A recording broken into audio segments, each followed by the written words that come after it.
క్రీస్తునందు ప్రియ సహోదరి సహోదరులారా, యేసుక్రీస్తు వారి పవిత్ర నామంలో మీ అందరికీ వందనాలు, శుభాలండి.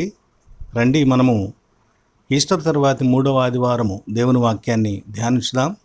ముందుగా ఈ వీడియో చూస్తున్న వారు మీరు చూసిన తర్వాత లైక్ చేయండి, షేర్ చేయండి. అలాగే సబ్స్క్రిప్షన్ చేసుకుని వారు కూడా సబ్స్క్రిప్షన్ చేసుకోగలరని కోరుతూ ఉన్నాను. ప్రార్థన. మహాగణుడమైన తండ్రి, పరిశుద్ధుడైన దేవ, నీకు స్తోత్రము నాయన. మీ వాక్యమును ఈస్టరు తర్వాతి 3వ ఆదివారము సామాన్య సరణిలో ఏర్పాటు చేయబడిన పరిశుద్ధ లేఖనము ధ్యానము చేయుటకు ఆశపడుతున్నాం. కనికరించండి. మీ వాక్యము క్రమముగా ధ్యానించుటకు కావలసిన జ్ఞాన వివేకములు కలిగిన హృదయమును, పరిశుద్ధాత్ముని బలమును మాకు అనుగ్రహించుమని నాయన, అట్టి వాక్యమును పట్టుదలతో అనుసరించే శక్తిని కూడా మాకు దయచేయమని. యెహోవా మా ఆశ్రయదుర్గమా, నా విమోచకుడా, నా నోటి మాటలు, మా అందరి హృదయ ధ్యానములు ఈ సమయమున మీ దృష్టికి అంగీకారములుగా అనుగ్రహించుమని యేసు నామమున అడుగుచున్నాము తండ్రి, ఆమెన్. మన తండ్రి అయిన దేవుని నుండి, ప్రభు అయిన యేసుక్రీస్తు నుండి కృపయు సమాధానములు మీకు కలుగునుగాక, ఆమెన్. ప్రియులారా, ఈస్టర్ తర్వాతి 3వ ఆదివారం కొరకై ఏర్పాటు చేయబడిన లేఖన భాగాలు పేతురు పత్రిక, మొదటి పత్రిక 2వ అధ్యాయము 11 నుంచి 20 వచనాలు ఇవ్వబడింది. 11వ వచనాన్ని చదువుదామండి.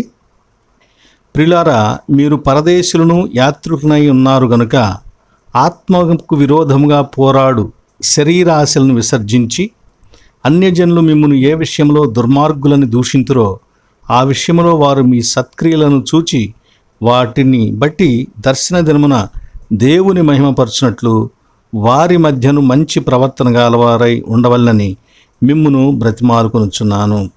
వారి మధ్యను మంచి ప్రవర్తన గలవారై ఉండవలెను. యోహాను సువార్త 16వ అధ్యాయం 16 నుంచి 23 వరకు ఉన్న పరిశుద్ధ లేఖనములో నుంచి యోహాను సువార్త 16వ అధ్యాయము 16వ వచనం చదువుదామండి.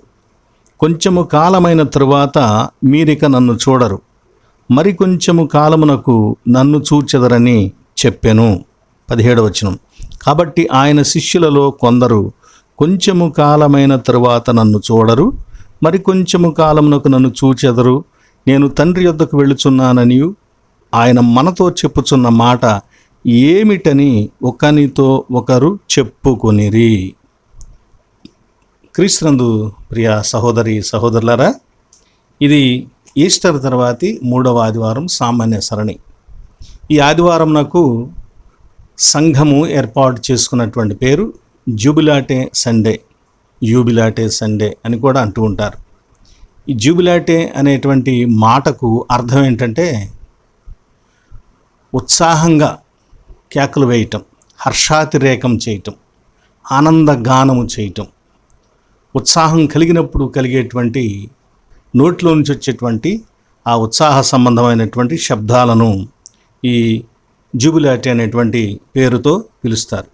ఈ జూబిలాటే సండే అండి, మామూలుగా మనం 3వ ఆదివారం అంటున్నాం కదా ప్రొటెస్టెంట్ సంఘాల వారిని. కానీ కథోలిక్ సంఘం వారు ఏమంటారంటే 4వ ఆదివారంగా దీన్ని లెక్కిస్తారు. ఎందుకంటే వారు ఈస్టర్ ఆదివారమును కూడా 1వ ఆదివారంగా ఈస్టర్ సీజన్లో లెక్కిస్తారు. మొత్తం ఈస్టర్ సీజన్లో 7 వారాలు ఉన్నాయి కదా, 50 రోజులు. 50వ రోజేమో పెంతెకోస్తు. ఈ మధ్యలో 40వ రోజు ప్రభువైన యేసుక్రీస్తు ఆరోహణమైన రోజు. కాబట్టి ఈ 7వ ఆదివారం 50వ రోజు తీస్తే మిగిలిన 6 వారాల్లో ఇది మధ్యకాలంలో ఉన్నటువంటి ఆదివారం.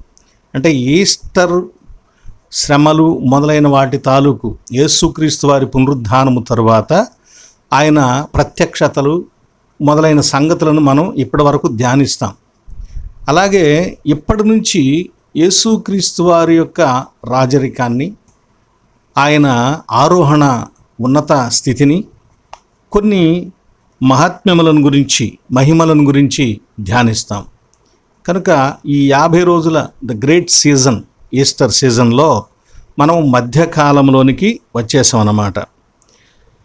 కాబట్టి ఈ జూబిలేటే ఆదివారాన్ని మిడిల్ సండే అని కూడా పిలుస్తూ ఉంటారు. దీనిలో మనము ఈ మొదటి భాగము పునరుద్ధానం వైపు చూపిస్తుంది, ఈ రెండవ భాగము ఆరోహణం వైపు అంటే పరలోకం వైపు చూపిస్తుంది.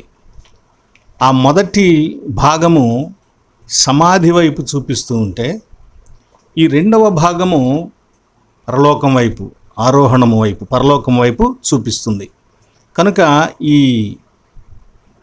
ఈస్టర్ సీజన్లో మనం ఈ రెండు విషయాలను గురించి ఈ ఆదివారాలలో ధ్యానములలో కొనసాగుతాం అన్నమాట. ఇది ఈ సీజన్లో ఉంటుంది. ఇక యేసుక్రీస్తు వారు మన కోసం చేసిన ఉన్నతమైన కార్యాలు, వాగ్దానాలు, మన జీవితంలో ఆయన వాగ్దానాల పట్ల ఉంచవలసిన నమ్మకము, విశ్వాసము, అందుకు తగినట్లుగా మనం ఉండవలసినటువంటి స్థిరస్థితి, వీటన్నిటిని కూడా మనము ఇక్కడ నుంచి ఈ మిగిలినటువంటి కొద్ది వారాలు, 3 లేక 4 వారాల్లో మనము చూస్తాం. ఈ భూ సంబంధమైనటువంటి ప్రయాణంలో పేతురు చెప్పాడు కదా, మనము ఈ లోకంలో యాత్రికులం, పరదేశులం అని తెలియజేశాడు కదా. దానిని బట్టి మనం ఈ అల్పకాలంలో లోకంలో అనేకమైనటువంటి శ్రమలు, ఇబ్బందులు సంభవిస్తాయి. అయినా వాటన్నిటిలో కూడా మనం క్రీస్తుకు మహిమకరంగా, క్రీస్తు వాగ్దానాల నుంచి మనం తప్పుకోకుండా ఎలా జీవించాలి అనేటువంటి ఒక చక్కని ఆలోచనలు మనకు ఈ కాలంలో దొరుకుతూ ఉంటాయి. ఇక ఈ కథోలిక సంఘం వారు ఈ ఆదివారాన్ని ఒకేషన్ సండే అని కూడా పిలుస్తూ ఉంటారు. రాను రాను వాళ్ళ తర్వాత దాన్ని మార్చుకోవడం జరిగింది. ఈ ఆదివారాన్ని ఇంగ్లాండ్ చర్చి కూడా ఒకేషన్ సండేగా జరిగించుకుంటూ ఉంటుంది. మనకు ఈ లూథరన్ టీం వాళ్ళు ఏర్పాటు చేసినటువంటి ముఖ్యమైనటువంటి పాఠాలు మనము చదువుతాం. పేతురు మొదటి పత్రిక 2, 11, 19, యోహాను 16 నుంచి 22 వరకు ఉన్న ఈ లేఖనాలను మనం చదువుతుంటాం. జుబిలాటే అంటే చెప్పుకున్నాం కదా, హర్షాతిరేకం, సంతోషించడం. సర్వలోక నివాసులారా, దేవుని గూర్చి సంతోష గీతము పాడుడి, ఆయన నామ ప్రభావమును కీర్తించుడి, ఆయనకు ప్రభావమును ఆరోపించి ఆయనను స్తోత్రించుడి. ఈ విషయాలు దాని నుంచే ఉద్భవించాయి. కాబట్టి జుబిలాటే యొక్క భావన ఈ సంకీర్తనలో ఏర్పాటు చేయబడింది. ఇది 66వ సంకీర్తన మొదటి 3 వచనాలు. ఇక ప్రపంచ సంబంధమైన కొన్ని ముఖ్యమైన రోజులు ఈ వారంలో మనకున్నాయండి.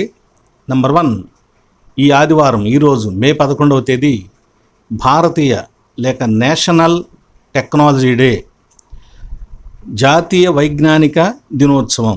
ఈ ప్రతి మే నెల 11వ తేదీని జాతీయ వైజ్ఞానిక దినోత్సవంగా జరిగిస్తూ ఉంటారు. మే నెల 12వ తేదీ అంతర్జాతీయ నర్సుల దినోత్సవం. ఈ వీడియో చూస్తున్న వాళ్ళలో, మన కుటుంబాలలో అనేక మంది నర్సులుగా చేస్తూ ఉన్నారు. ఆ తర్వాత నర్సులు ఎలా పని చేయాలి అనే విషయాన్ని గురించి ఒక కోర్స్ బుక్ను రాసి, తర్వాత ఆమె వారి కోసం ఒక తర్బీదు కళాశాలను ఏర్పాటు చేసినటువంటి స్త్రీ ఒక ఆమె ఉన్నారు. ఆమె టర్కీ దేశంతో జరిగినటువంటి యుద్ధంలో, క్రిమియా యుద్ధంలో తాను పగలు రాత్రి అనుకోకుండా కూడా ఒక హరికేన్ లాంతర్ ఉంటుంది కదా, ఆ లాంతరు పట్టుకొని రాత్రులు కూడా యుద్ధంలో గాయపడిన వారికి ఎంతో సేవ చేసిందట. కనుక ఆమె చేతిలో ఎప్పుడు ఆ లాంతరు ఉంటూ ఉండేది కాబట్టి ఆమెను లేడీ విత్ ల్యాంప్ అని అంటారు. ఆమె ఫ్లోరెన్స్ నైటింగేల్. ఆమె పుట్టినరోజును ఈ నర్సుల దినోత్సవంగా ఏర్పాటు చేయటం జరిగింది. ఇక ఈ ఆదివారం అంటే మే నెలలో వచ్చేటువంటి 2వ ఆదివారానికి ఒక ప్రత్యేకత ఉంది. మదర్స్ డే, మాతృమూర్తుల దినోత్సవం.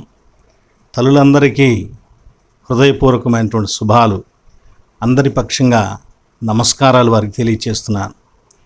మాతృత్వం స్త్రీకి దేవుడిచ్చినటువంటి ఒక గొప్ప భాగ్యం. అది ఒక శాపంలాగా చెప్పబడింది, కానీ దానివల్ల ఎంతో ఆశీర్వాదం ఉంది. దేవుని శాపం కూడా దాని వెనక ఆశీర్వాదాన్ని కలిగి ఉండేదిగా ఉంటూ ఉంటుంది.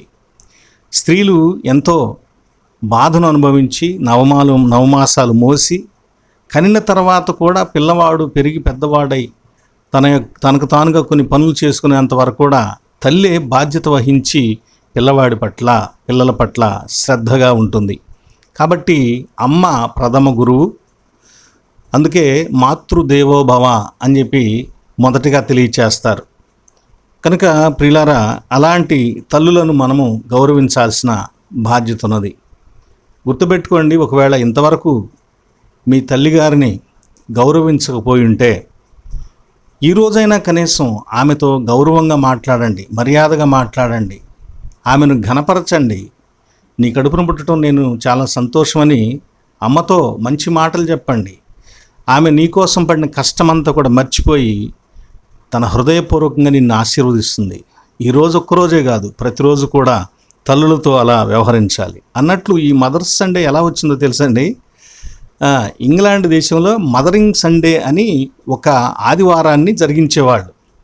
దీనిని మీకు లెంట్ కాలంలో నేను చెప్పడం జరిగింది. లెంట్ కాలంలో గులాబీ రంగు వేసేటువంటి ఆదివారం చూసారా, ఆ ఆదివారమును మదరింగ్ సండే అని సంఘంలో ఉన్నటువంటి తల్లులను సత్కరించడం, పిల్లల చేత సత్కరింపజేసి వారికి గౌరవాన్ని తెలియచేసేవాడు అనమాట. దీనిని పురస్కరించుకొని సివిల్ వార్లో అనేక మంది యవనస్తులు సైనికులు చనిపోయారు. ఆ చనిపోయిన సైనికుల తల్లుల మనోబాధను తొలగించడం కోసం, కనీసం తగ్గించడం కోసం జవార్ అనేటువంటి ఒక స్త్రీ, జర్వీస్ అనేటువంటి ఒక స్త్రీ, దానిని పురస్కరించుకొని మదర్స్ ఫ్రెండ్షిప్ డే జరిగించడం మొదలుపెట్టింది. ఆమె చనిపోయిన తర్వాత దీన్ని మర్చిపోయారు జనం. కానీ 1910వ సంవత్సరంలో ఆమె కుమార్తె దీన్ని మళ్ళా జరిగించడం మొదలుపెట్టి 1914వ సంవత్సరంలో అప్పటి అమెరికా ప్రెసిడెంట్ అయినటువంటి వుడ్రో విల్సన్ ద్వారా ఇది ఒక అధికారికమైనటువంటి సెలబ్రేషన్గా ప్రతి మే నెల 2వ ఆదివారమును మదర్స్ డే సెలబ్రేషన్గా ఏర్పాటు చేయడం జరిగింది. కనుక ఈ మదర్స్ డేకు మూలం క్రైస్తవ సంఘమే అని మనము తెలుసుకోవచ్చు. 15వ తేదీ కూడా 2 ముఖ్యమైన విషయాలు ఉంటాయి. Family day, international family day, కుటుంబ దినోత్సవం. తర్వాత మన ఆంధ్రప్రదేశ్ని సస్యశ్యామలం చేసినటువంటి ఒక మహానుభావుడు ఉన్నాడు, తెలుసు కదా, సర్ ఆర్థర్ కాటన్ గారు. ఈ నెల 15వ తేదీనే వారు కూడా జన్మించిన రోజు. ఇవి మన సంఘ మొదలైనటువంటి విషయాలు. ఇక మనం దేవుని వాక్యాన్ని ధ్యానించుదామండి. ఈరోజు ఏర్పాటు చేయబడిన లేఖన భాగములలో యోహాను సువార్త యేసుక్రీస్తు వారు ఏదో క్లియర్గా అర్థం కానట్టుగా చెబుతున్నట్లే ఒక మాట చెప్పారు. అంటే శిష్యులకు అది అర్థం కాకపోవటాన్ని బట్టి నేను ఆ రీతిగా మాట్లాడుతున్నాను. నర్మగర్భంగా చెప్పాడు అని అనుకోవచ్చు. అయితే ఎందుకు అలా చెప్పి ఉండవచ్చు? ఆ మాట ఏమిటి? ఇదిగో కొంతకాలం తర్వాత మీరు నన్ను చూడరు, మరలా కొంచెం కాలం తర్వాత మీరు నన్ను చూస్తారు అని ప్రభువు తెలియచేశాడు. ఈ మాటలో వాళ్ళకి అర్థం కాలేదు. నేను తండ్రి దగ్గరికి వెళుతున్నాను అన్నాడు. ఇవి వారికి అర్థం కాలేదు. ప్రియులారా, అర్థం కాకపోవడానికి కారణం ఏముందండి? అంతకుముందు ఇదే విషయాన్ని 3 సార్లు చెప్పాడు. మనం యెరూషలేముకి వెళ్తున్నాం, అక్కడ మనుష్య కుమారుడు అన్యుల చేతికి అప్పగించబడతాడు, పెద్దల చేతికి అప్పగించబడతారు, వారు ఆయనకు మరణశిక్ష వేసి చంపుతారు, 3వ దినమున తిరిగి లేస్తాడు అని ప్రభువు గలిలయ ప్రాంతము నుంచి వరుసగా వారికి 1-3 సార్లు చెప్పుకుంటూ వచ్చాడు. అంటే మళ్ళా వాళ్ళకి చెప్పడం ద్వారా జరగబోయేటువంటి ఒక సంగతిని వారి హృదయాలలో బలంగా ముద్రిస్తూ ఉన్నాడు. తర్వాత ఆ జరిగేటువంటి సంఘటనలో పునరుద్ధానాన్ని కూడా ఆయన ప్రత్యేకంగా తెలియచేస్తున్నాడు. అయితే శిష్యులు దీనిని మరి అంత బలంగా నమ్మినట్లేరు, అంత బలముగా వారు దానిని స్వీకరించినట్లేరు, ఆహ్వానించినట్లేరు. వారి హృదయాలకు అది అవగాహన కాలేదు. కనుక ఈయన చెప్పేది ఏమిటి అని వాళ్ళు అర్థం కానట్లుగా మాట్లాడుకోవడం జరిగింది. 17వ వచనంలో, నేను తండ్రి వద్దకు వెళుచున్నానని ఆయన మనతో చెప్పుచున్న మాట ఏమిటని ఒకరితో ఒకరు చెప్పుకొనిరి, కానీ ఎవడునూ తెగించి ఆయనను అడగలేదు. వారు ఆయనను అడగకపోయినా ఆయన వారికి మళ్ళా తిరిగి ఆ విషయాన్ని తెలియచేశాడు. అంటే వరుసగా 3 సార్లు చెప్పాడు కాబట్టి ఈ 4వసారి దానిని క్లియర్గా చెప్పుకోకుండా ఇలా చెబితే ఇంతకుముందు చెప్పిన విషయమే ఇది అని అర్థం చేసుకునేటట్టుగా చెప్పాడు. కాబట్టి ప్రభు ఏది కూడా వాళ్ళకి నర్మగర్భంగా చెప్పలేదు. అక్కడున్న పరిస్థితిని బట్టి ఆ సన్నివేశాన్ని మనం చదువుతున్నప్పుడు మాత్రం అలాగే అర్థమవుతుంది. ఇక్కడ ఈ విషయాన్ని అసలు ఎప్పుడు రాస్తున్నాడు యోహాను సువార్తికుడు? యేసుక్రీస్తు వారు ఆరోహణమైపోయిన తర్వాత సుమారుగా ఒక 30-40 సంవత్సరాల తర్వాత రాస్తున్నాడు. అంతకాలం తర్వాత రాసినా ఆ రోజు ఏ పరిస్థితిని వాళ్ళు అనుభవించారో ఆ పరిస్థితిని యథాతథంగా తెలియచేస్తున్నాడు. ఇన్ని సంవత్సరాల తర్వాత వాస్తవంగా ఆ పరిస్థితి అంతటి గురించి ఒక వ్యాఖ్యానం అతడు చెప్పొచ్చు, కానీ అతడు చెప్పుకోకుండా యథాతథంగా ఒక చరిత్రలాగా దాని గురించి తెలియచేయటం జరిగింది. కనుక యేసుక్రీస్తు వారు తెలియచేస్తున్న సంగతి 16వ అధ్యాయము 16వ వచనం 18వ వచనం యోహాను సువార్త 16వ వచనం చూద్దాం. చూడండి. కొంచెము కాలమైన తరువాత మీరిక నన్ను చూడరు, మరి కొంచెము కాలమునకు నన్ను చూచెదరు. 18వ వచనం. కొంచెము కాలమని ఆయన చెప్తున్నది ఏమిటి? ఆయన చెప్తున్న సంగతి మనకు తెలియదని చెప్పుకొనేది. ఈ కొంచెము కాలము మీన్ వైల్, ఒక చిన్న సమయము, కాలమునకు సంబంధించి. అంటే ఇది కాలమునకు సంబంధించే ప్రభువు చెప్పారా, లేక ఇంకా దేని గురించి ఆయన చెప్పారా అని మనం చూస్తే, నెంబర్ 1 టైం పీరియడ్ గురించి చెప్పాడు. నెంబర్ 2 ఆ ఇష్యూ యొక్క వాల్యూ, వెలాసిటీ, దాని బరువు, భారము, గాఢత మొదలైన వాటిని గురించి చెప్పాడు. అది ఎంత భారంగా ఉంటుందో, ఎంత కష్టంగా ఉంటుందో, ఎంత తేలిగ్గా ఉంటుందో, ఆ విషయాన్ని ఎంత విలువైందో, ఎంత విలువ తక్కువదో అనేటువంటి ఆ భావాన్ని కూడా తెలియచేశాడు అనమాట. కాబట్టి మనం మొదట వీటిలో కాలము యొక్క పరిమాణాన్ని తెలియచేశాడు అని దానిని గురించి చూద్దాం. యేసుక్రీస్తు వారు కొంతకాలం అని చెప్పాడు కాబట్టి కాలాన్ని గురించే చెప్పాడు అనుకుని మనం చూస్తే, ఏం కాలం అది? బహుశా 1 యేసుక్రీస్తు వారు కొంచెము కాలం అన్నాడు కాబట్టి ఆయన చెబుతున్న సమయం ఎప్పుడంటే, ఆయన ఆ రాత్రి వేళ పట్టుకోబోతున్నారు. మరి కొద్దిసేపట్లో, కొన్ని గంటల్లో ఆయన పట్టుకోబోతున్నారు. ఆ పట్టుకోబోయే ముందు తెల్లవారితే ఆయన మరణిస్తాడు. తర్వాత 3 రోజులకు ఆయన తిరిగి లేస్తాడు. ఆ సందర్భంలో, ఆ పట్టుబడబోయే కొద్ది గంటల ముందు ప్రభువు ఈ మాటలు శిష్యులకు తెలియచేస్తున్నాడు. ఏమండి? ఈ మాటలు శిష్యులకు తెలియచేస్తున్నాడు. పరిశుద్ధ సమాభక్తపు విందును భుజించిన తర్వాత ప్రభువు వారికి ఈ మాటలను, మీరు నా యందు నిలిచి ఉండండి, మీరు ఏ పరిస్థితుల్లో కూడా దూరం అవ్వద్దు, నాతో నిలిచి అంటు కట్టబడి ఉండండి ద్రాక్షవల్లి తెగవలే అని చెబుతూ, అది చెప్పిన తర్వాత లోకంలో శ్రమలు వస్తాయి, నేను కూడా శ్రమ అనుభవించాను, కనుక మీరు దాని గురించి భయపడొద్దు, నేను శ్రమలను జయించానని తెలియచేస్తూ ప్రభువు వారికి కలగబోయే ఎడబాటును గురించి తెలియచేశాడు. ఈ ఎడబాటు కొంచెం అన్నాడు కాబట్టి 3 రోజుల ఎడబాటుగా దీన్ని మనం చూడవచ్చు. 3 రోజుల ఎడబాటు అంటే ఆయన చనిపోయిన రోజు నుంచి పునరుద్ధానమయ్యే వరకు ఉన్నటువంటి 3 రోజుల ఎడబాటు. ఇది మీరు చూడరు, 3 రోజులు నన్ను చూడరు, ఈ కొంచెం కాలం నన్ను చూడరు అనే మాట మనం చూసినట్టయితే సైట్, ఇది దృష్టి. బహుశా చూడరు అనేటువంటిది నెగటివ్ ఫామ్లో ప్రభువు తెలియచేశాడు కాబట్టి వారి యొక్క ఆత్మీయ దృష్టిని గురించి కూడా ప్రభువు తెలియచేసి ఉండవచ్చు. ఎట్లాగూ వారు ప్రభువు శ్రమలు పడి చనిపోయి పునరుద్ధానమయ్యే ఈ మధ్యలో, ఈ 3 రోజుల్లో పునరుద్ధాన ప్రభువుని చూడనంత వరకు కూడా ఒక గదిలో దాక్కున్నారు. ఆ గదిలో దాక్కుని బయటికి వెళితే మనల్ని ఎవరైనా ప్రశ్నిస్తే మనం ఏం సమాధానం చెబుతాం?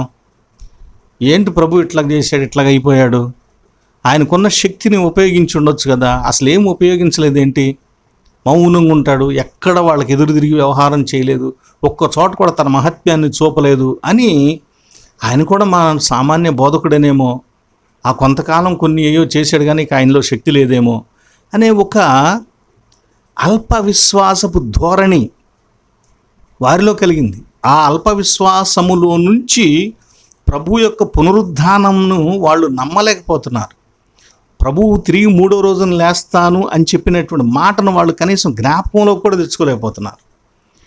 కనుక పునరుద్ధాన ప్రభువును చూస్తాము అని అనుకోవటానికి కావలసినటువంటి ప్రభువు వరుసగా 1-3-4 సార్లు చెప్పినటువంటి సంగతులను వారు నమ్మలేదు.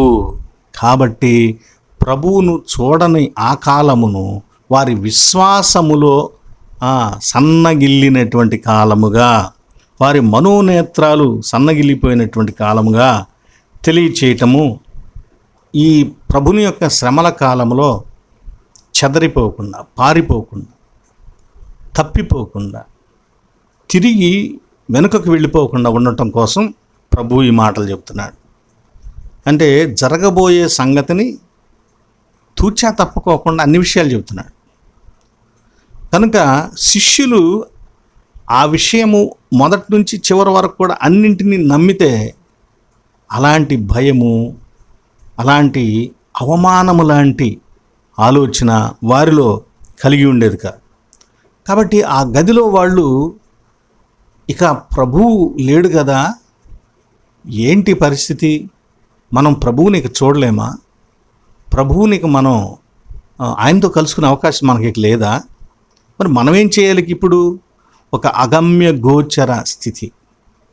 గొల్లపల్లి నతానియేలు గారు ఒక మంచి పాఠం రాశారు ఆంధ్ర క్రైస్తవ కీర్తన పుస్తకంలో 195వ కీర్తన. ఆయన ఎంత చక్కగా ఈ శిష్యుల యొక్క మనోభావాన్ని ఉటంకిస్తూ చాలా బాగా రాశారు. ఎన్నడుగాంచెదమో యేసుని, ఎన్నడుగాంచెదమో, ఎన్నడుగాంచెదమో యేసుని, ఎన్నడుగాంచెదమో, ఎన్నడు చూతుము కన్నె కుమారుని సన్నుతి చేయుచును. వేసిరి సిలువనట క్రీస్తుని జేసిరి హేళనట, దాసిరి యూదులట బల్లెము దూసిరి ప్రక్కనట, అక్షయుడితడెనట జగతికి రక్షకుడాయెనట, దీక్షగనమ్మిన నరులందరికి నిరీక్షణ దేవుడట. వాళ్ళ మనస్సాక్షి, వాళ్ళ మనస్సు ఇంకా ప్రభువును మనం ఎప్పుడు చూస్తాము, చూడగలుగుతామా అనేటువంటి ఒక అపనమ్మికతో, సందేహాస్పదమైన స్థితిలో వారి స్పిరిచువల్ సైట్, దృష్టి, మనోనేత్రములు అవి బలహీన పడిపోయాయి. ఆ మాటను ప్రభువు ముందుగానే చెప్తున్నారు, మీరు నన్ను కొంతకాలము చూడరు. ప్రభువు చెబుతున్న ఆ సమయాన్ని గురించి మనం 3 రోజులు గురించి చెప్పాడు. అలాగే ఆయన వారి యొక్క ఆత్మీయ స్థితిని కూడా ఆ సమయంలో ఎలా ఉంటుందో తెలియజేశాడు అన్నమాట. ఇక రెండవ కాలము, ఒకటి 3 రోజుల కాలం అండి, రెండవది 10 రోజుల కాలం. అదేంటి? యేసుక్రీస్తు వారు తిరిగి లేచిన తర్వాత 40 రోజులకు ఆరోహణమై వెళ్ళాడు. ఆ ఆరోహణమై వెళ్ళేటప్పుడు వారు ఆకాశం వైపే తేరి చూస్తూ ఉన్నారు. వాళ్ళ దృష్టికి ఎటు పోవట్లేదు.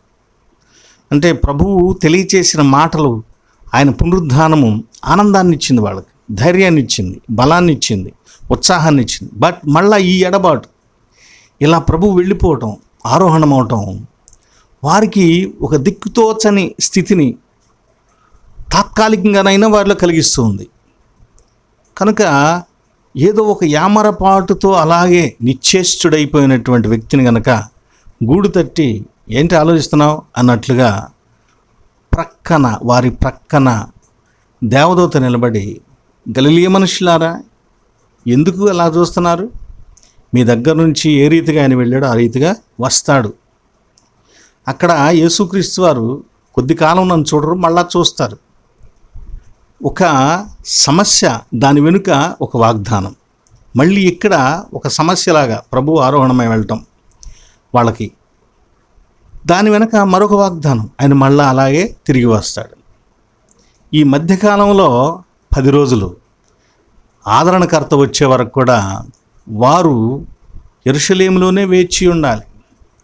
అయితే ఇక్కడ ఆ మొదట సమాధిలో ఉన్న 3 రోజులలో వారికి ఉన్నటువంటి బలహీన ఆత్మీయ స్థితిగా కాకుండా ఇప్పుడు వారు బలమైన ఆత్మీయ స్థితిలో ప్రభు యొక్క వాగ్దానం కోసం ఎదురు చూస్తూ యెరూషలేములో ఉన్నారు.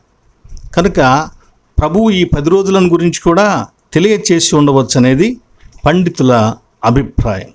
ఇంకొక కాలం, ది ఫ్యూచర్ టైం, ఇంకొక కాలం, అది కొన్ని వేల సంవత్సరాలు.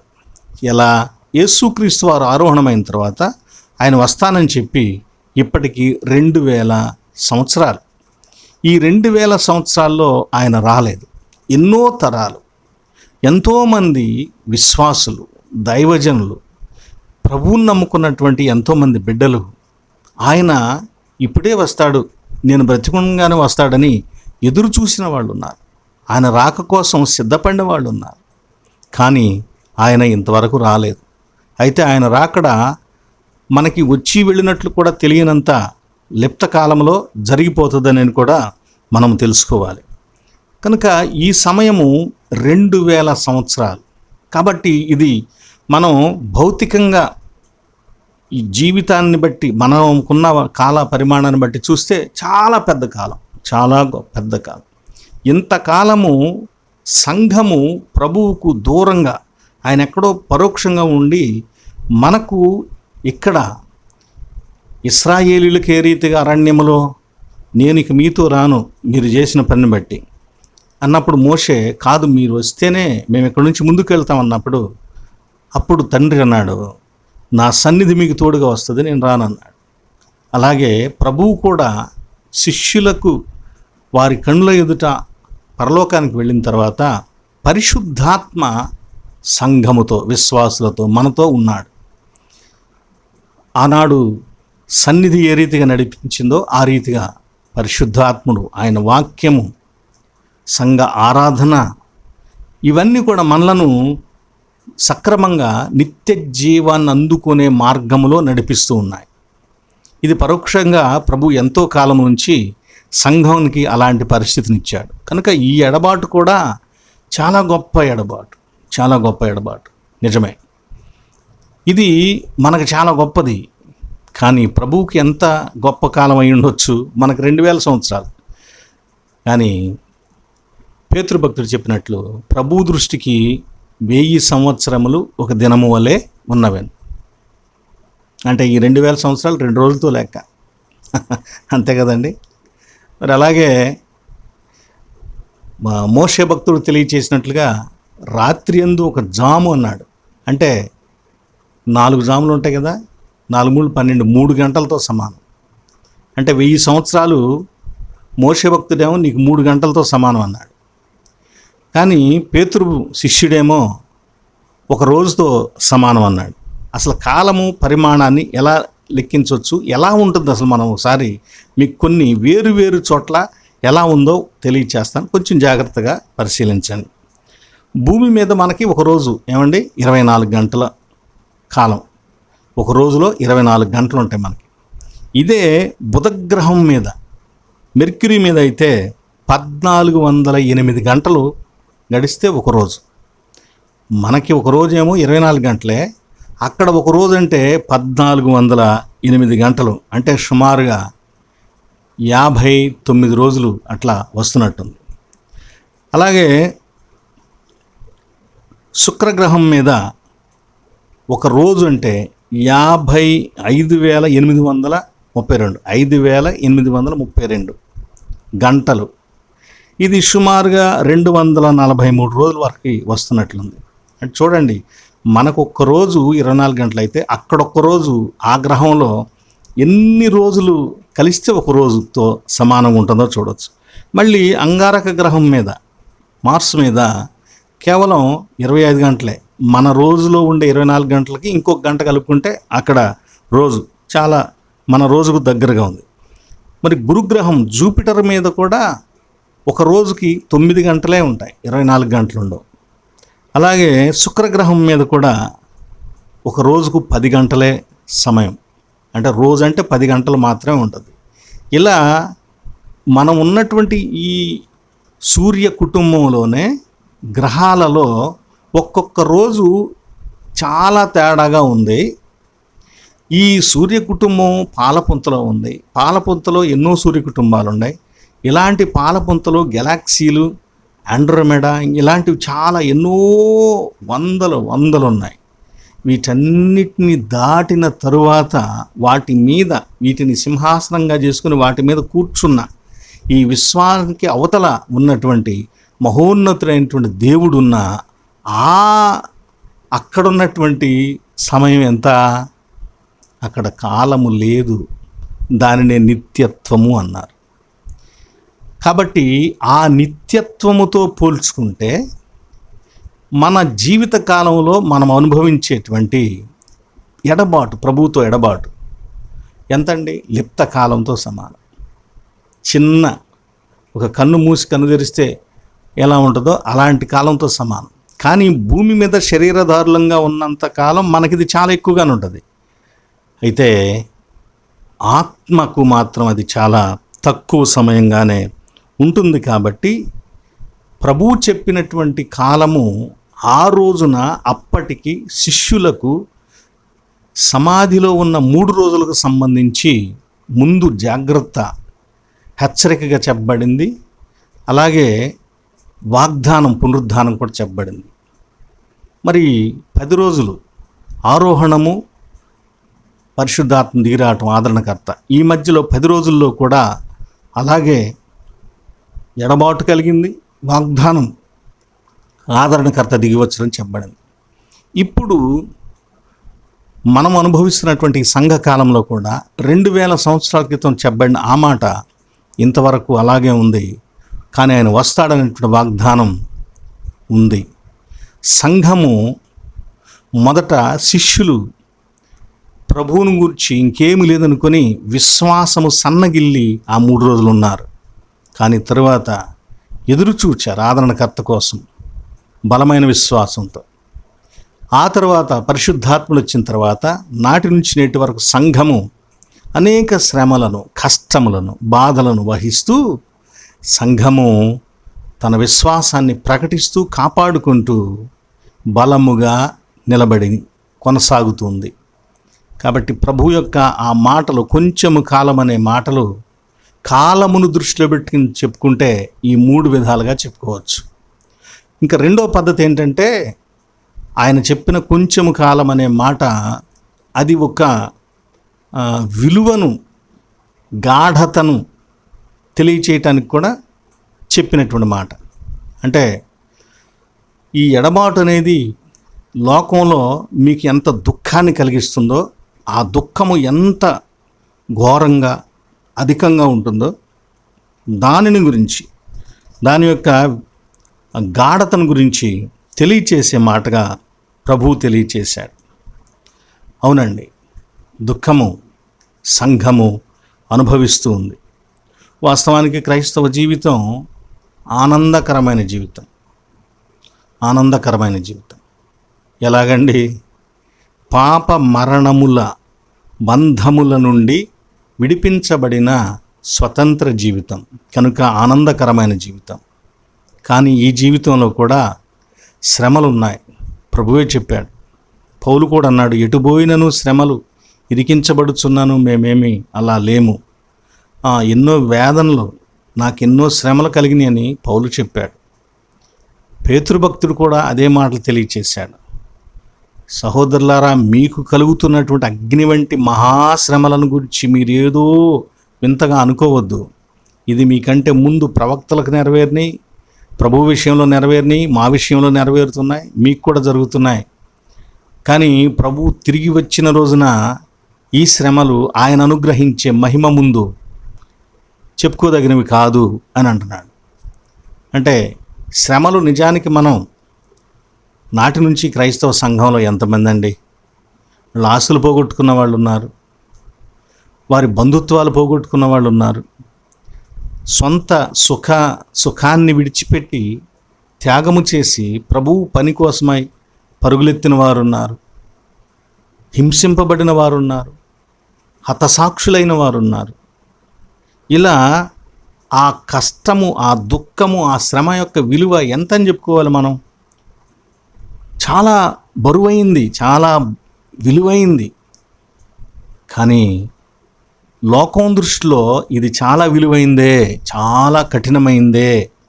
కానీ మన ప్రభువు ఇచ్చేటువంటి ఆ గొప్ప నిత్య జీవముతో పోల్చుకుంటే ఈ శ్రమలు అసలు ఎందుకు కూడా లెక్కగట్టడానికి పనికిరాని శ్రమలుగా చెప్పబడుతుంది.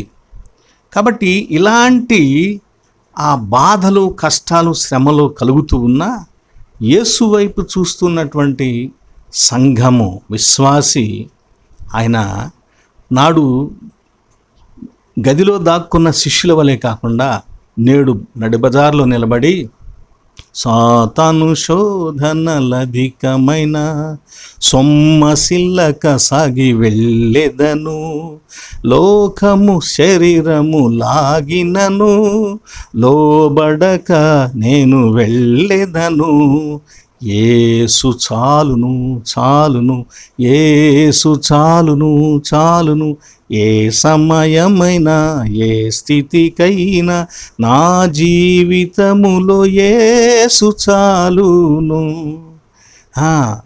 ఇప్పుడు క్రైస్తవుడు ఏమంటున్నాడు?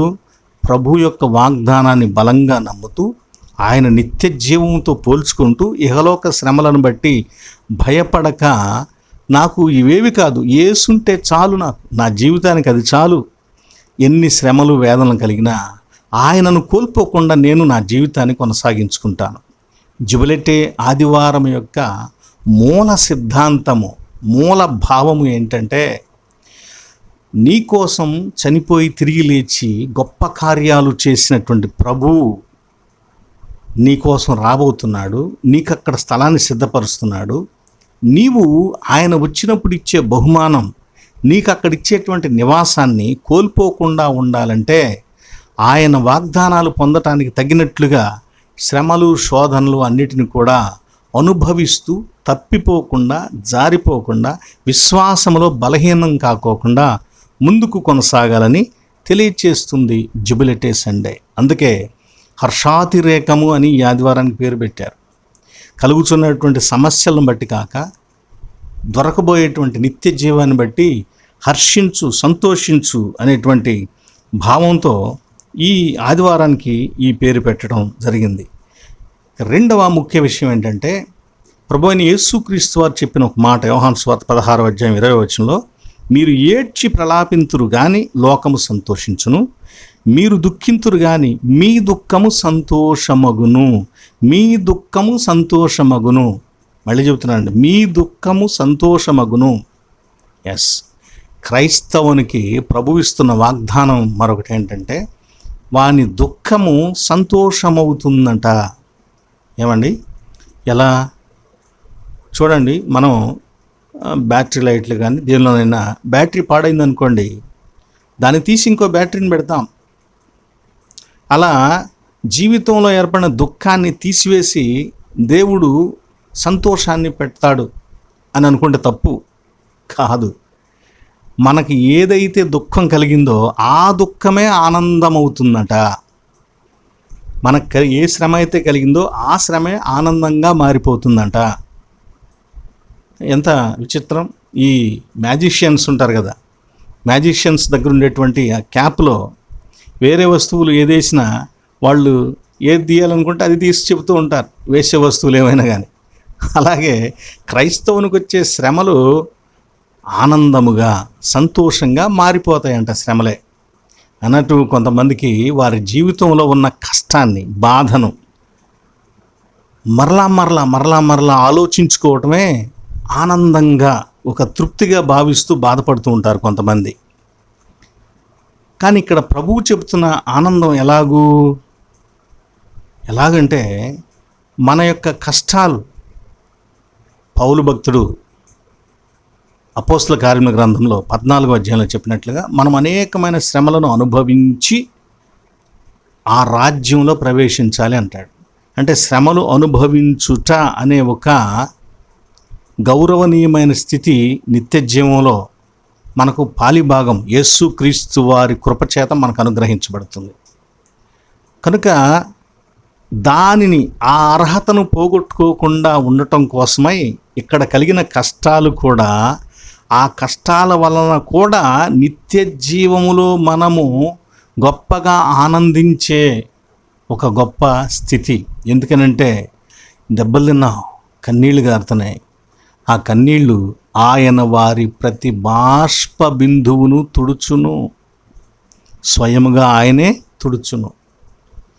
కాబట్టి ప్రియ స్నేహితులారా, ఆకలితో వ్యధ చెందిన మనం, మనుషుల అవమానాలతో వ్యధ చెందిన మనం, ప్రభువా ఎంతకాలం మాకు ఈ శ్రమలు అని కన్నీరు కార్చే విశ్వాసి ఆ కన్నీరును ఆనందంగా ప్రభువు మార్చబోతున్నాడు. నిత్య జీవము అనేటువంటి చోటకు వెళితే దుఃఖములు అన్నీ కూడా ఆనందంగానే మారిపోతాయి, అన్నీ ఆశీర్వాదంగానే మారిపోతాయి. ఈ లోకములో మీరు 2 చేతులు కలిగి ఉండటం కంటే ఒక్క చెయ్యి కలిగి ఉండి నిత్య జీవంలో ప్రవేశించడం మేలు. 2 చేతులుండి నరకంలోకి వెళ్ళటం కంటే. ఒక చెయ్యి లేకపోతే ఎంత ఇబ్బందిని ఎదుర్కొంటాం. ఆ ఇబ్బంది నిత్య జీవంలో మనం వెళ్ళటానికి ఒక సహాయకరంగా ఉండుంటే అది ఆనందమా దుఃఖమా అండి? కదా, లోకంలో దుఃఖమే, కానీ పరలోకంలో అది ఆనందం. కనుక మీ దుఃఖమే మీకు ఆనందంగా మారుతుంది. స్త్రీమూర్తి బిడ్డను గర్భం దాల్చిన తర్వాత ఆమె ఎంతో ఆ బిడ్డను మోస్తూ, బిడ్డ ఎదిగే కొంది తనకు ఎన్నో ఇబ్బందులు ఎదురవుతాయి కదా. గర్భంలో సరిగ్గా కూర్చోలేదు, పండుకోలేదు, ఆమె ఇష్టం వచ్చినట్లుగా తను ఉండలేదు. బిడ్డను కాపాడుకోవటం కోసం ఆ బరువును మోస్తూ ఎంతో ఇబ్బందిని ఎదుర్కొంటుంది. ఇంత ఇబ్బందిని ఎదుర్కొంటే తీరా ఆ బిడ్డ తనలో నుంచి బయటికి లోకంలోకి వచ్చేటప్పుడు భయంకరమైన నొప్పులను అనుభవించాల్సి వస్తుంది. ఇదంతా కూడా ఆ బిడ్డ వలన ఆమెకు కలిగినటువంటి వేదన. కానీ అదే బిడ్డ తనలో నుంచి బయటకు వచ్చిన తర్వాత ఆ బిడ్డను చూసుకుంటే ఆమెకి ఆనందం కలుగుతుంది. ఏ బిడ్డ అయితే బాధ కలిగించాడో, కారణమయ్యాడో, ఆ బిడ్డే ఆనంద కారణంగా మారిపోతున్నాడు.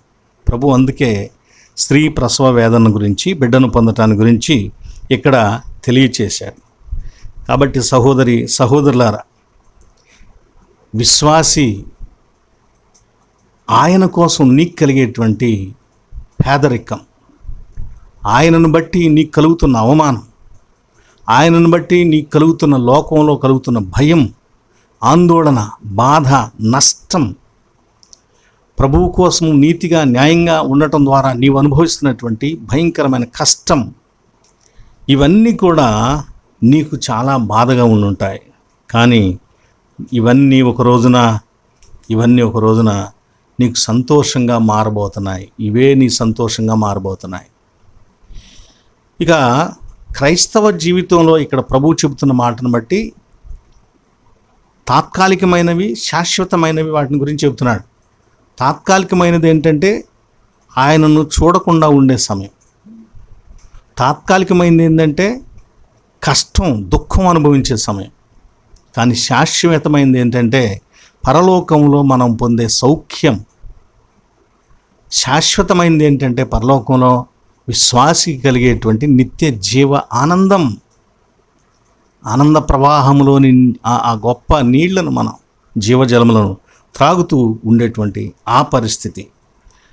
ఇది విశ్వాసికి ఈ లోక జీవితంలో, విశ్వాసయాత్రలో అనేకులు మిమ్మల్ని ఇబ్బంది పెడుతూ ఉంటారు. అయినా వాళ్ళు ఏ విషయమై మిమ్మల్ని ఇబ్బంది పెడుతున్నారో అదే విషయమై వాళ్ళు ప్రభు ఎదుట మిమ్మల్ని మహింపరిచేటట్టుగా మీరు జీవించండి అని పేతురు అందుకే ఈరోజు చదవబడినటువంటి లేఖనంలో పేతురు తెలియజేశాడు. మొదటి పత్రిక 2వ అధ్యాయంలో 11వ వచనం నుంచి. మూడవదిగా ఇక్కడ ప్రభువు ఇస్తున్నటువంటి మరొక వాగ్దానము, విశ్వాసి యొక్క సంతోషాన్ని ఎవడు దోచుకోలేడు, ఎవడు తీసివేయలేడు. అంటే ప్రభువు ఇస్తున్నటువంటి సంతోషం, ఆనందాన్ని ఎవడూ తీసివేయలేడు, దొంగిలించలేడు. ఆనందం హృదయానికి, ఆత్మకు, ప్రభువుతో అంటుకట్టబడిన ఆత్మకు కలిగేటువంటి ఆనందము, సంతోషాన్ని ఎవ్వరు. స్టెఫనును రాళ్లతో కొడుతూ ఉంటే ఏడవాల్సింది, బాధపడాల్సింది పోయి ఆనందంగా క్షమిస్తున్నాడు. ఒక సంతోషకరంగా ఉన్న వ్యక్తి పోరా వదిలిపెట్టిన పో అని అన్నట్లుగా క్షమిస్తున్నాడు. ఎస్, విశ్వాసి ఆనందం ఎవ్వడు దోచుకోలేడు. అది దేవుడు అలా ఇచ్చాడు, దానిని ఎవరు మన దగ్గర నుంచి తీసివేయలేరు. కనుక ఇది నిత్యానందం, శాశ్వతమైన ఆనందం, ఎప్పటికీ మనతో ఉండేటువంటి సంతోషం. మన దుఃఖమే ఆనందంగా సంతోషంగా మారిన సంతోషం. ఇది ప్రభువు మనకే ఇచ్చారు, ఎవరికి దానిలో పాలిభాగము ఇవ్వటం లేదు. ఇక ఆయన ఇస్తున్న మరో వాగ్దానం చూడటం. నేను మరలా చూస్తాను. యోహాను సువార్త 16:22 చూడండి. అటువలే మీరును ఇప్పుడు దుఃఖపడుచున్నారు కానీ మిమ్మును మరలా చూచెదను, మిమ్మును మరలా చూచెదను. మరలా చూచెదను అనే మాట, చూడటం అంటే నంబర్ 1 జ్ఞాపకం చేసుకోవటం. మర్చిపోవటం ఉండదు అక్కడ, గుర్తుపెట్టుకోండి. జ్ఞాపకం చేసుకోవటం అని మనం చెప్పుకుంటున్నాం కానీ దాని భావం ఏంటంటే ఏదైనా మన పట్ల, నీ పట్ల చేయటానికి పూనుకోవటం, సిద్ధపడటం, పూనుకోవటం. మూడవదిగా నిన్ను గూర్చినటువంటి బాధ్యత, భారాన్ని తీసుకోవటం, బాధ్యత వహించటం. నాలుగవదిగా నీకు పరామర్శ చేయటం, పరామరిక ప్రారంభించటం. ఐదవదిగా చూడటం అంటే చూస్తున్నా క్షణాల నుంచి చూస్తున్నా, వెయిటింగ్, ఎదురు చూడటం, నిశ్చలంగా ఎదురు చూస్తూ ఉండటం. ప్రభు అంట మరలా చూస్తాడట.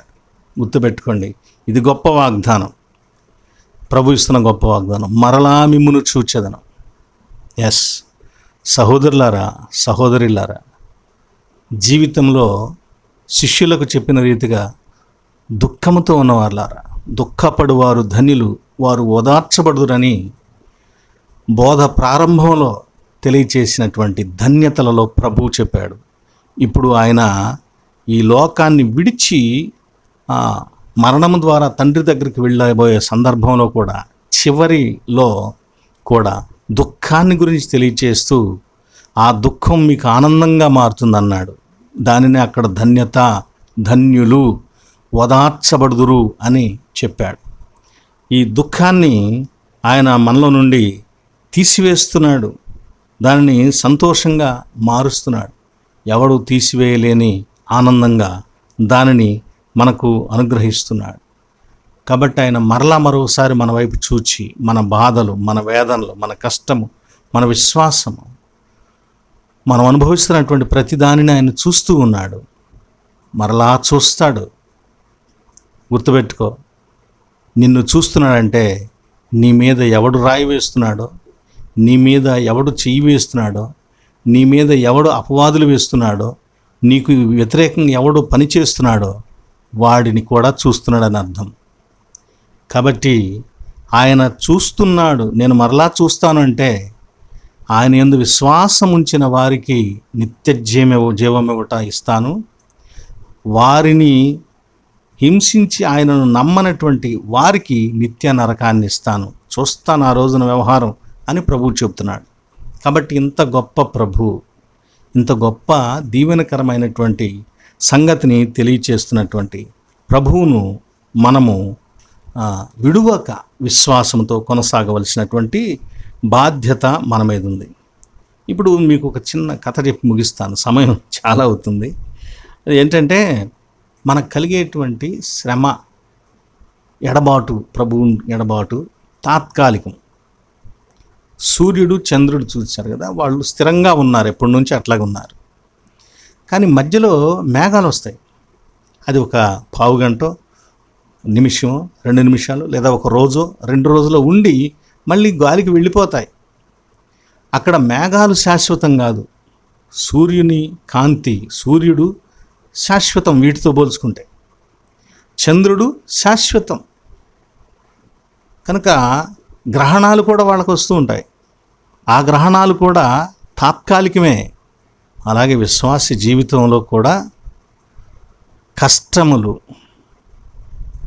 దుఃఖములు, వేదనలు, అవమానములు, నష్టములు తాత్కాలికం. దేవుడు అనుగ్రహించే ఆనందము. ఆ ఆనందములో ఆయన ఇంకేమేం మనకు కల్పిస్తాడో మనకు తెలియదు, మనం ఊహించలేము.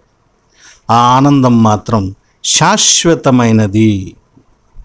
ఎలాగంటే కొలంబస్ ఓసారి ప్రయాణం చేస్తూ 1504 సంవత్సరంలో ఫిబ్రవరి 29వ తేదీన జమైకా ప్రాంతంలో ఒక దీవిలో చిక్కుకున్నాడు. అక్కడికి వెళ్ళారు. అక్కడికి వెళ్ళిన తర్వాత ఆ ఓడలు వాళ్ళు తీసుకుని వెళ్తున్న ఓడలకు కొన్ని ప్రాబ్లమ్స్ వచ్చినాయి. అవన్నీ రిపేర్ చేసుకుంటున్నారు. వీళ్ళ దగ్గర ఉన్న ఆహారం అయిపోతూ ఉంది. అక్కడున్న జమైకా ఆ దీవుల్లో ఉన్నటువంటి ప్రజల దగ్గర నుంచి ఆహారాన్ని తీసుకొని వీళ్ళ దగ్గర ఉన్న విచిత్రమైన వస్తువులు ఏవో ఇచ్చి ఆహారాన్ని పొందుతున్నారు. అయితే అక్కడ ప్రజలు కొంత వీళ్ళతో విసిగిపోయి, ఇక మీరు ఇక్కడ ఉండటానికి వీల్లేదు, వెళ్ళిపోవాలి, మీకు మేమేమి ఇవ్వము, మా ఆహారం అంతా మీకు ఇవ్వాల్సి వస్తుంది అని వారు వీళ్ళ మీద గట్టిగా మాట్లాడటం జరిగింది. ఆ సమయంలో కొలంబస్ దగ్గర సూర్యగ్రహణాలు, చంద్రగ్రహణాలు ఎప్పుడు వస్తాయి, ఎలా వస్తాయి అనేటువంటి ఒక పట్టిక అంతకుముందు ఏర్పాటు చేయబడిన ఒక పట్టిక ఉంది. కాబట్టి అతడు ఆ పట్టికను చూసినప్పుడు వీళ్ళు మాట్లాడిన తర్వాత 2 రోజుల్లో చంద్రగ్రహణం రాబోతుందంట. దానిని తెలివిగా ఉపయోగించుకున్నాడు. వాళ్ళు చంద్రుణ్ణి దేవునిగా కొలుస్తారు ఆ దీవిలో ఉన్న మనుషులు. కాబట్టి ఆ దీవిలో నాయకుడి దగ్గరికి వెళ్ళి అన్నాడు, మీరు మాకు మీ అసహనాన్ని తెలియజేశారు, మాకు కావాల్సిన ఇవ్వకోకుండా మమ్మల్ని ఇబ్బంది పెడుతున్నారు. కాబట్టి మా దేవుడు, మా ప్రభువు, మా క్రీస్తు మిమ్మల్ని, మీ దేవుడిని కూడా ఇబ్బంది పెట్టబోతున్నాడు. మీ దేవుడు ఎలా మారిపోతాడో చూడండి, 2 రోజుల్లో దాన్ని చేయబోతున్నాడు ఆయన అని చెప్పి వచ్చాడు. వాళ్ళందరూ చూశారు. 2 రోజులకి చంద్రగ్రహణం వచ్చింది. ఆ చంద్రగ్రహణంలో చంద్రుడు నల్లగా ఎర్రగా మారిపోయాడు అక్కడ. అయితే దాన్ని చూసినప్పుడు వాళ్ళందరూ కూడా భయపడ్డారు. ఈ కొలంబస్ కుమారుడి దగ్గరికి వచ్చి, అయ్యా మీ తండ్రి గారికి చెప్పండి, మేము తప్పు చేశాం, నిజంగా ఆయన చెప్పినట్టుగా ఆయన దేవుడు, మీ దేవుడు, మా దేవుడిని కష్టపడుతున్నాడు, అది మాకు కష్టాలకు సూచన అని చెప్పాడు, మా మీదకి ఏం కీడులు వస్తాయో లేనిపోయింది, మా దేవుడిని వదిలిపెట్టండి, అలా చేయొద్దని మీ దేవుడితో చెప్పండి, మేము మీకు కావాల్సినవన్నీ ఇస్తామన్నారంట. అట్లాగూ కొలంబస్ ఆ దీవిలో తనకు కావాల్సినవన్నీ కూడా సంపాదించుకోగలిగాడు.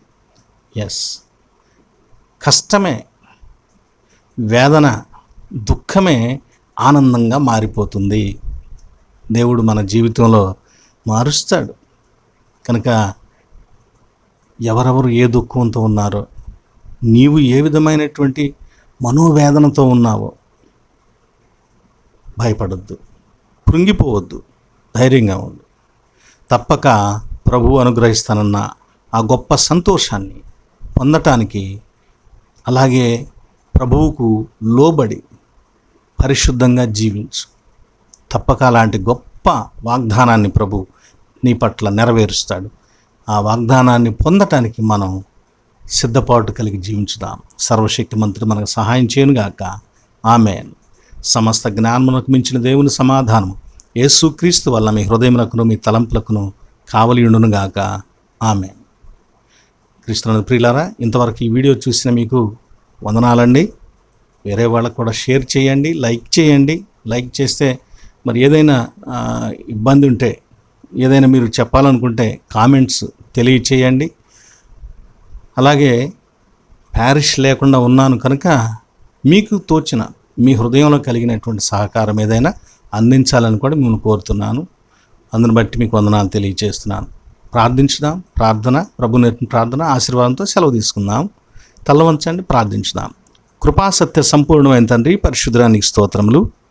నాయన, ఈస్టర్ తర్వాతి 3వ ఆదివారం జుబిలాటే సండేలో మేము లోకంలో ఎన్ని కష్టములు, సమస్యలు, వేదనలు కలిగినను నీవిచ్చిన వాగ్దానాన్ని పొందగలిగేటట్లుగా విశ్వాసములో సన్నగిల్లకుండా మా మనోవాంఛలను బట్టి మేము కృంగిపోకుండా, దుఃఖమును బట్టి కృంగిపోకుండా తండ్రి మీ వైపే చూస్తూ విశ్వాసముతో ముందుకు నడవాలని తెలియచేయబడి ఉన్నాం.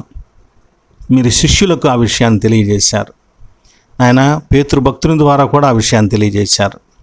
అలా ఉండటం ద్వారా మీరు అనుగ్రహించే శాశ్వతమైన అమూల్యమైన వెలకట్టలేని ఆనందము, పరమానందము, సంతోషము, ఎవరు దోచుకోలేని సంతోషం, ఎల్లప్పుడూ మాతో ఉండే సంతోషము, మా దుఃఖమే ఆనందంగా మారేటువంటి ఒక గొప్ప సంతోషము మా జీవితాల్లో మీరు ఉంచుతారని ప్రభువా తెలుసుకున్నాం. కనుక మీరు మా దుఃఖాన్ని ఆనందంగా మార్చడాన్ని మేము చూచున్నట్లుగా ప్రభువా, దానిని మేము పోగొట్టుకోకుండా పొందునట్లుగా నాయన అట్టి ఆనందంతో జీవించినట్లుగా దుఃఖకరమైన పరిస్థితులు మాకు ఎదురైనప్పుడు మేము తప్పిపోకుండా, విశ్వాసము నుండి జారిపోకుండా, అల్పవిశ్వాసులమైపోకుండా, అవిశ్వాసులమైపోకుండా మమ్మలను దయతో మీరు చేయి పట్టుకొని నిలువబెట్టమని వేడుకుంటున్నాం. మాలో రోగముల వలన బాధపడుతున్న బిడ్డలకు కావలసిన మంచి ఆరోగ్యం దయతో అనుగ్రహించండి తండ్రి. పేదరికంలో, లేమిలో ఉండి ఇబ్బంది పడుతున్న బిడ్డలకు కావలసినటువంటి సమృద్ధిని దయచేయండి నాయనా. ఉద్యోగములు, పని కొరకు ఎదురు చూస్తున్న బిడ్డలకు కావలసిన పనిని వారికి దయచేయండి, ఉద్యోగములు దయచేయండి. వివిధ ఉద్యోగములు, వ్యాపారములు, వ్యవసాయము, చేతి వృత్తులు, ప్రతిరోజు నాయన పని చేసుకొని కుటుంబాన్ని పోషించుకుంటున్న బిడ్డల పనిపాట్లను మీరు తోడుగా ఉండి నిశ్చయముగా నీ కష్టార్జితమును అనుభవించడం అనేటువంటి దీవెనలతో వారిని నింపండి. క్రైస్తవ సంఘము మీద జరుగుతున్నటువంటి అనేకమైన దాడులు, హింసలు, అవమానము, పోరాటము, వ్యతిరేకము, వీటన్నిటిలో మేము శాశ్వతమైన సంతోషము, జీవమును దృష్టిలో ఉంచుకొని మా ప్రభువా మరి క్రమముగా స్థిరముగా నిలబడి ఉండినట్లుగా మమ్మను బలపరచండి, భద్రపరచండి, మాతో ఉండండి తండ్రి. అయా మరి కష్టములు, వేదనలు, కలతలతో ఉన్న బిడ్డల కోసం వేడుకుంటున్నాం. దయతో సమాధానం దయచేయండి నాయనా. మరి ఎవరెవరు ఏ విధమైనటువంటి ఇబ్బందిలో ఉండి ఈ ప్రార్థనలో ఏకీభవిస్తూ వారు కోరుకుంటున్నారో దయతో అట్టి సహాయము వారికి దయచేసి కనికరించి దీవించండి నాయన. తిరిగి మరొక రీతిగా వాక్యాన్ని మేము ధ్యానించుకొని కలుసుకునే కృప మాకు దయచేయమని మీకు మహిమ, ఘనత, ప్రభావాలు సమర్పించుకొనుచు యేసుక్రీస్తు వారి పేరున వేడుకొనుచున్నాము తండ్రి. ఆమెన్. పరలోకమందున్న మా తండ్రి, నీ నామము పరిశుద్ధపరచబడునుగాక, నీ రాజ్యము మాకు వచ్చునుగాక, నీ చిత్తము పరలోకమందు నెరవేరుచున్నట్లు భూమి యందు నెరవేరునుగాక. మా అనుదిన ఆహారము నేడు మాకు దయచేయము. మా ఎడల అపరాధము చేసిన వారిని మేము క్షమించి ఉన్న ప్రకారము మా అపరాధములను క్షమించుము. మమ్మను శోధనలోనికి తేక దుష్టుని నుండి తప్పించుము. రాజ్యము, శక్తియు, మహిమ నిరంతరం నీవై ఉన్నవి తండ్రి. ఆమెన్. మన పరమ తండ్రి అయిన దేవుని ప్రేమయు, ప్రభు అయిన యేసుక్రీస్తు వారి కృపయు, పరిశుద్ధాత్మ దేవుని యొక్క అన్యోన్య సహవాసము సదా మీకు కలుగునుగాక. Amen, amen, amen. మీ అందరూ పొందనాలండి. సెలవు. God bless you.